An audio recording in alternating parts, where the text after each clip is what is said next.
Assalamualaikum warahmatullahi wabarakatuh. Perkenalkan, nama saya Misra Yeni, nomor NIM 05506452, program studi agribisnis UPJJ Padang, Universitas Terbuka.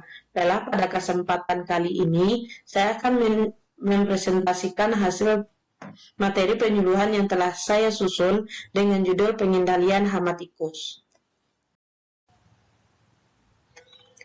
Tujuan dari penyusunan materi ini adalah untuk meningkatkan pengetahuan dan keterampilan petani tentang pengendalian hama tikus. Kemudian sasaran dari penyuluhan ini adalah petani padi, terutama pada masyarakat yang ada di desa. Masalah yang ada sekarang ini di tingkat petani adalah terjadinya serangan hama tikus pada tanaman padi di lahan usaha petani padi.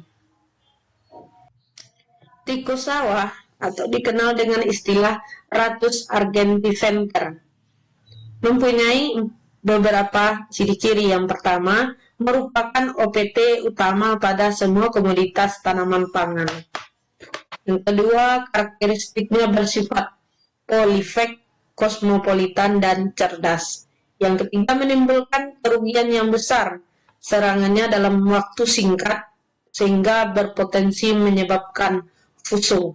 Yang keempat, memerlukan strategi pengendalian khusus dalam mengendalikan hama tikus ini. Sebelum kita mengendalikan hama tikus, kita harus melakukan beberapa hal. Yang pertama adalah kemudian kita terlebih dahulu melakukan pengamatan. Peranan pemantauan dan pengamatan ini berfungsi untuk mengetahui dinamika perkembangan OPT dan lingkungan yang mempengaruhi. Kemudian slogan dari perlindungan tanaman ini sering yang kita lakukan yang pertama adalah amati, kenali, dan kendalikan. Setelah kita melakukan pengamatan, yang perlu kita lakukan adalah pengelolaan hama secara terpadu.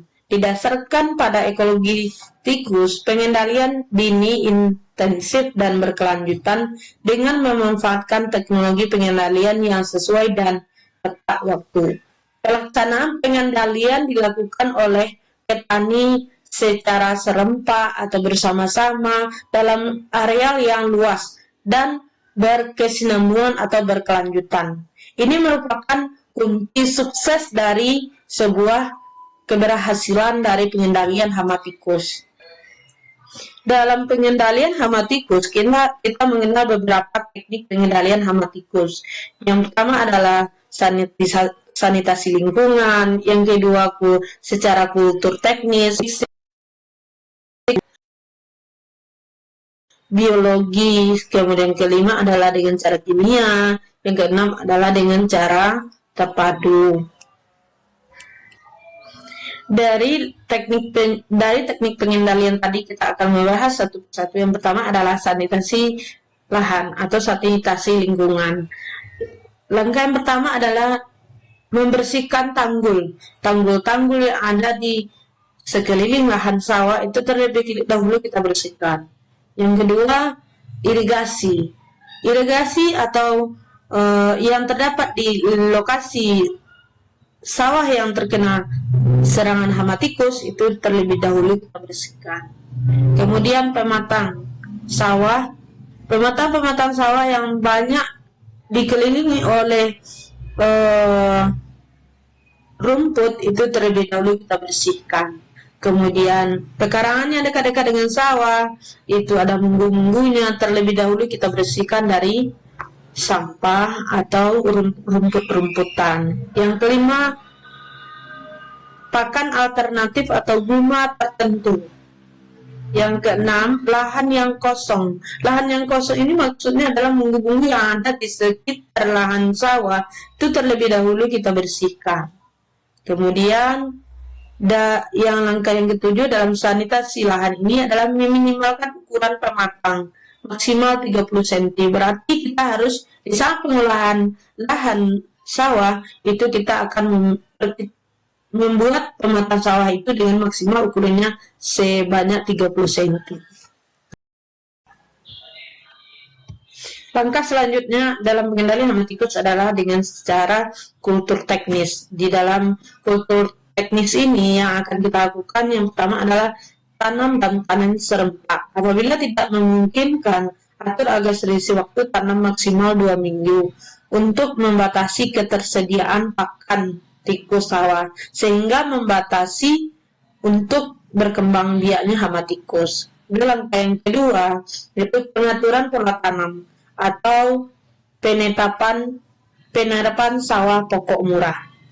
Yang ketiga adalah pengaturan jarak tanam, atau kita bisa menggunakan teknologi tanam legowo agar terdapat lorong-lorong panjang pada petak sawah lebih terbuka. Secara alami, tikus kurang suka dengan kondisi lingkungan tersebut karena keberadaannya mudah diketahui oleh predator. Langkah selanjutnya adalah dengan cara fisik dan mekanis. Mengubah lingkungan fisik, maksudnya membuat tikus jerah dan dapat meningkatkan mortalitas kematian tikus. Yang pertama, efek jerah itu langkahnya adalah gegoyokan atau sering dikenal dengan istilah berburu tikus atau ngobor malam. Nah, yang kedua, dengan memberikan perangkap. Langkah ketiga adalah pengendalian bongkar sarang tikus. Yang keempat, suara ultrasonik gelombang elektromagnetik. Dengan yang kelima, LTBS dan TBS. Yang keenam ada repelen, penolakan. Dalam penolakan ini kita bisa menggunakan seperti asap belerang, asap minyak pertalit. Kemudian penggunaan agen hayati seperti kulit jengkol dan batang dari keladi hitam.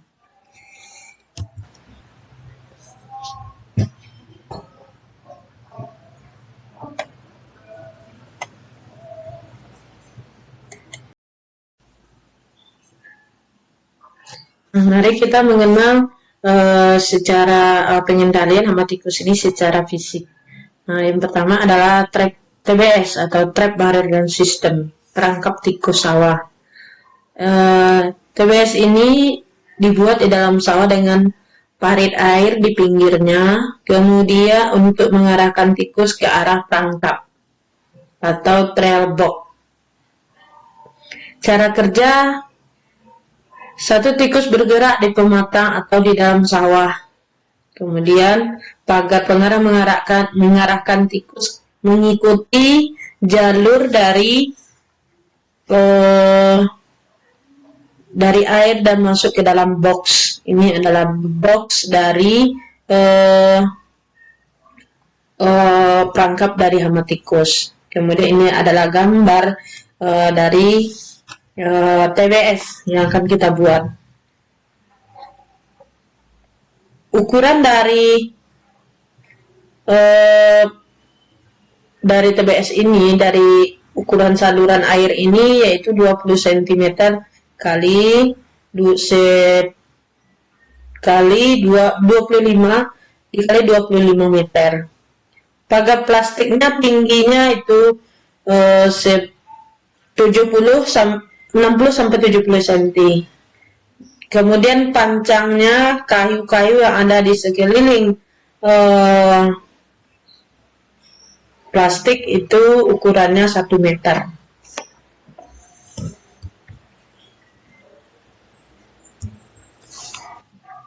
Kemudian selain dari TBS tadi, kita juga mengenal dengan pemasangan trap barrier dan sistem.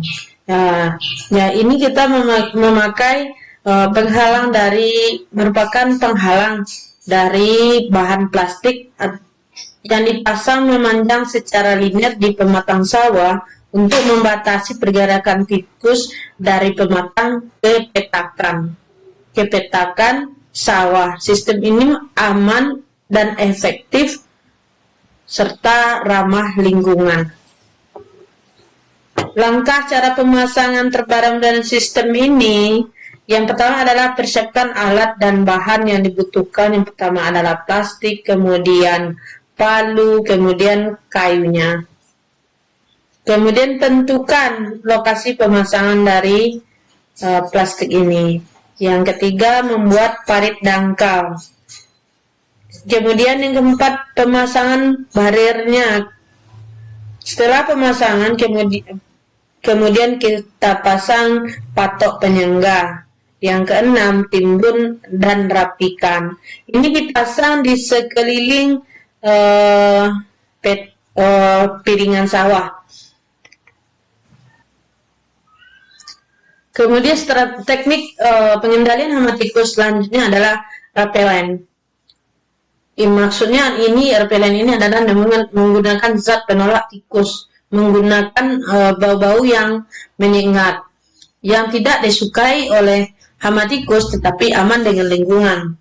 Yang pertama, contohnya adalah serai wangi, kemudian pandan wangi, buah mengkudu, kulit jengkol, urin ditambah dengan kotoran kambing kemudian difermentasikan. Kemudian ada lagi kapur barus, deterjen, dan pewangi pakaian lainnya. Itu dengan menggunakan zat untuk menolak hama tikus dengan menggunakan bau-bau yang tidak disukai oleh tikus. Manfaat dari repelen ini, zat penolak ini adalah menolak tikus secara alami. Kemudian mengurangi risiko dari kerusakan. Kemudian aman untuk manusia, hewan, dan peliharaan serta tanaman. Kemudian ramah lingkungan. Ini manfaat dari zat repelen. Kemudian salah satu lagi zat repelen ini yang kita gunakan adalah kemudian cara penggunaan dari bahan-bahan yang sudah disebutkan di atas, itu dengan cara kalau serai wanginya terlebih dahulu kita cacah, kemudian kita hancurkan.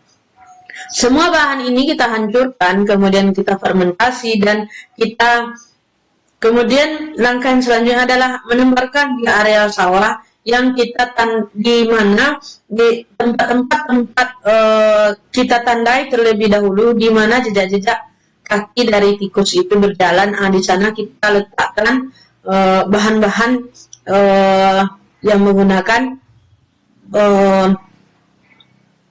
dari zat penolak ini. Kemudian kita tempatkan dan ditebarkan. Pengendalian hama tikus selanjutnya adalah secara biologi dengan memanfaatkan musuh alami. Musuh alami dari tikus di ekosistem sawah yaitu yang pertama ada yang bersifat predator, ada yang bersifat mamalia karnivora, yang lainnya organisme pengganggu. Yang bersifat predator itu contohnya adalah burung hantu atau tito abang. Kemudian bangau atau dikenal juga dengan Ardea sp.